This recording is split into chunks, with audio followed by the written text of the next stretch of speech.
तमिलनाडु के चुनाव नतीजों के बाद जो कुछ भी हो रहा है ना, it is literally like the climax of a blockbuster movie. Reel से रियल राजनीति। आज की इस चर्चा में हम उसी जबरदस्त पॉलिटिकल मास्टर क्लास को डिकोड करने वाले हैं जिसने पूरे देश का ध्यान अपनी ओर खींच लिया है।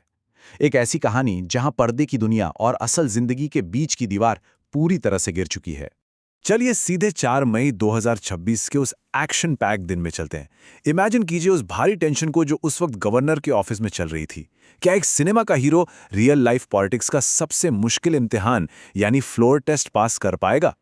देखिए, राजनीति का ये कोई फिल्मी सेट नहीं था जहां डायरेक्टर के कट बोलते ही सब ठीक हो जाए। यहां एक एक वोट असली था और दांव पर लगी थी पूरे राज्य की सत्ता। और इस पूरी गेम का जो सबसे अहम हिस्सा था वो था ये मैजिक नंबर 118, 118। तमिलनाडु विधानसभा में कुल 234 सीटें हैं और नई सरकार बनाने का दावा पेश करने के लिए इस जादुई आंकड़े को छूना बिल्कुल मस्त था। बिना इस नंबर के सारी पॉपुलैरिटी और सारे वादे बस हवा हवाई रह जाते। अब जरा इस चुनावी भूकंप के नतीजों को देखिए। ये वाकई माइंड ब्लोइंग है। टीवी के जो लिटरली सिर्फ 2 साल पुरानी पार्टी है वो 108 सीटों के साथ सबसे बड़ी पार्टी बनकर उभरी। हाँ, मेजॉरिटी से 10 सीटें दूर जरूर रह गई। वहीं डीएमके जो दशकों से सत्ता का केंद्र रही है सिर्फ 59 सीटों पर सिमट गई। ये उनके पिछले 20 सालों का सबसे खराब प्रदर्शन था। और एआईडीएमके 47 सीटें और अंदरूनी कलह का शिकार। इसका सीधा सा मतलब यह है कि 50 साल पुराना जो द्रविडियन राजनीति का एकाधिकार था ना, वो एक ही झटके में टूट गया। इस पूरे इलेक्शन का कंट्रास्ट देखिए। एक तरफ पूर्व मुख्यमंत्री स्टालिन जैसे दिग्गज नेता अपनी खुद की सीट हार गए। I mean that is huge. और दूसरी तरफ बड़े पर्दे के हीरो विजय सिंगल लार्जेस्ट पार्टी के नेता बन के उभरे। अगर हम किसी भी राजनीतिक पक्षपात से हटकर सिर्फ इस बदलाव को देखें तो सत्ता का ये शिफ्ट बेहद नाटकीय और हिस्टोरिक है। लेकिन बहुमत साबित करना कोई बच्चों का खेल नहीं था। फ्लोर टेस्ट का गणित बहुत ही ज्यादा उलझा हुआ था। पॉलिटिक्स में इक्वेशंस कैसे पल भर में बदलते हैं, ये उसका परफेक्ट एग्जाम्पल है।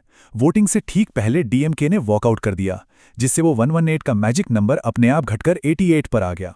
4 पीएमके और 1 बीजेपी विधायक ने वोटिंग से किनारा कर लिया। और सबसे हैरान करने वाली बात, कांग्रेस ने अपना 10 साल पुराना डीएमके का अलायंस तोड़कर 5 विधायकों का सपोर्ट नई पार्टी को दे दिया। एआईडीएमके भी बीच से 2 हिस्सों में बंट गई। 24 विधायकों ने समर्थन दिया, 22 ने विरोध किया। इन सारी अफरा तफरी के बीच टीवीके ने 114 वोटों के साथ फ्लोर टेस्ट आखिरकार निकाल ही लिया।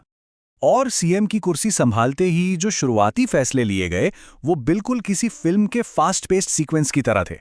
Action mode on. पहला कदम, स्कूलों और मंदिरों के पास की 750 शराब की दुकानें तुरंत बंद। एलिजिबल घरों के लिए 200 यूनिट मुफ्त बिजली लागू। महिला सुरक्षा और एंटी नारकोटिक्स यूनिट्स एस्टैब्लिश की गईं। और एक बड़ी ही दिलचस्प बात, विपक्ष के कड़े सवालों के बाद उन्होंने अपने खुद के पर्सनल एस्ट्रोलॉजर को सीएम ऑफिस से डिसमिस कर दिया। Everything was happening at a cinematic speed. The 20-year master plan, how a romantic hero engineered a political takeover. देखिए, जो सक्सेस हमें रातों रात की लग रही है ना, वो दरअसल 2 दशकों की एक बहुत ही सोची समझी रणनीति थी। चलिए थोड़ा फ्लैशबैक में चलते हैं। इस पार्टी के उदय के पीछे सालों की मेहनत है। बात 2009 की है, जब 85,000 फैन क्लब्स को सिर्फ सिनेमा तक सीमित न रखकर वीएमआई यानी विजय मक्कल इयक्कम के रूप में एक ग्राउंड लेवल संगठन में बदल दिया गया। 2011 में इन्होंने 50 कॉन्स्टिट्यूएंसीज में एआईडीएमके के लिए सपोर्ट जुटाकर अपना टेस्ट रन किया। 2018 आते आते स्टेरलाइट प्रोटेस्ट के 13 पीड़ितों के परिवारों को 1-1 लाख रुपए डोनेट किए, जिसने एक बहुत बड़ा सोशल कनेक्ट बनाया। और फाइनली 2024 में जाकर टीवी के पार्टी ऑफिशियली लॉन्च हुई। ये दिखाता है कि कैसे एक मैसिव फैन बेस को एक डेडिकेटेड पॉलिटिकल कैडर में कन्वर्ट किया जाता है। और इस सफर में कुछ बेहद टफ फैसले भी लिए गए। अब ये सुनिए, थोड़ा शॉकिंग है। 2020 में विजय ने अपने ही माता पिता सहित 11 लोगों के खिलाफ एक लॉ सूट फाइल कर दिया। क्यों? ताकि कोई भी उनके नाम का इस्तेमाल किसी पॉलिटिकल पार्टी के लिए ना कर सके। अपने ब्रांड और अपने विजन को बचाने के लिए ये एक बहुत ही रूथलेस और कैलकुलेटेड मूव था। अगर आप उनके सिनेमाई सफर को एनालाइज करें तो एक पैटर्न साफ दिखता है। 2012 से पहले फिल्मों में उनके दुश्मन कोई ट्रेडिशनल विलन या गुंडे होते थे, लेकिन 2012 के बाद पूरा नैरेटिव शिफ्ट हो गया। स्क्रीन पर दुश्मन बन गए करप्ट सिस्टम्स, जीएसटी जैसी टैक्स प्रणालियां और फेल होती हेल्थ केयर व्यवस्था। ये सिर्फ एंटरटेनमेंट नहीं था दोस्तों, ये 2 दशक लंबा एक पॉलिटिकल कैंपेन था जो उन्हें पब्लिक के सामने एक मॉरल चैंपियन के रूप में इस्टैब्लिश कर रहा था। और उस 20 साल की मेहनत का पे ऑफ इस एक नंबर में छिपा है, 42%। तमिलनाडु की कुल आबादी का 42% हिस्सा 20 से 40 साल के युवाओं का है, और स्टैट्स बताते हैं कि इनमें से 60% से ज़्यादा लोगों ने टीवी की उस इमोशनल अपील पर वोट दिया। इस पूरी जनरेशन को पुराने सिस्टम से हटकर एक नया विकल्प चाहिए था, जो उन्हें यहां दिखा। From real to real, the staggering cost of governance. खैर, इलेक्शन जीतना एक बात है, लेकिन अब हमें रियल लाइफ की ग्राउंड रियलिटीज पर आना होगा, क्योंकि सरकार चलाना बिल्कुल एक अलग बॉल गेम है। जनता का दिल जीतने के लिए मैनिफेस्टो में जो वादे किए गए हैं, जरा उन्हें देखिए। 60 साल से कम उम्र की महिला मुखियाओं के लिए हर महीने 2500 रुपए, 25 लाख का भारी भरकम फैमिली हेल्थ कवर, सालाना 6 free gas cylinder, unemployed graduates को 4000 रुपए महीने का अलाउंस, 10 लाख तक के कोलैटरल फ्री एजुकेशन लोन्स, और गरीब महिलाओं की शादी के लिए 1 तोला सोना और सिल्क की साड़ी। सुनने में ये लिस्ट बहुत ही अमेजिंग लगती है, राइट? लेकिन असली चैलेंज इन वादों को फंड करने का है। इस चैलेंज की गहराई को समझने के लिए हमें इन आर्थिक आंकड़ों को देखना होगा। तमिलनाडु की टोटल कमाई लगभग 3.32 लाख करोड़ है, जबकि राज्य का खर्च पहले से ही 4.39 लाख करोड़ के करीब है। मतलब स्टेट का बजट ऑलरेडी बड़े घाटे में चल रहा है।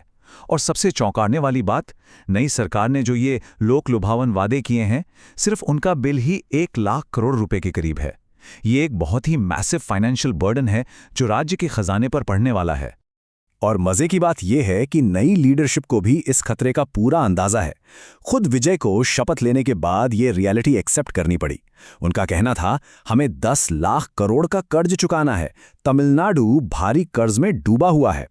ये दिखाता है कि इलेक्शन जीतने का जो हनीमून पीरियड था वो खत्म हो चुका है और अब हार्श एडमिनिस्ट्रेटिव रियलिटीज का सामना करना पड़ रहा है। तो आज की इस पूरी चर्चा के बाद हम एक बहुत ही प्रोवोकेटिव सवाल पर आकर खड़े होते हैं। क्या एक रियल लाइफ हीरो असल जिंदगी के इस भारी भरकम इकोनॉमिक वेलफेयर को सस्टेन कर पाएगा, या फिर कर्ज का ये भयानक बोझ इस ब्लॉकबस्टर कहानी का एक ट्रैजिक सीक्वल लिखेगा? राजनीति के इस नए एक्सपेरिमेंट ने हम सबका ध्यान खींचा है, और इसका नतीजा जो भी हो, ये इंडियन पॉलिटिक्स के लिए एक बहुत बड़ी केस स्टडी बनने वाला है। आज के विश्लेषण में बस इतना ही। आगे क्या होता है ये देखना सच में बहुत दिलचस्प होगा।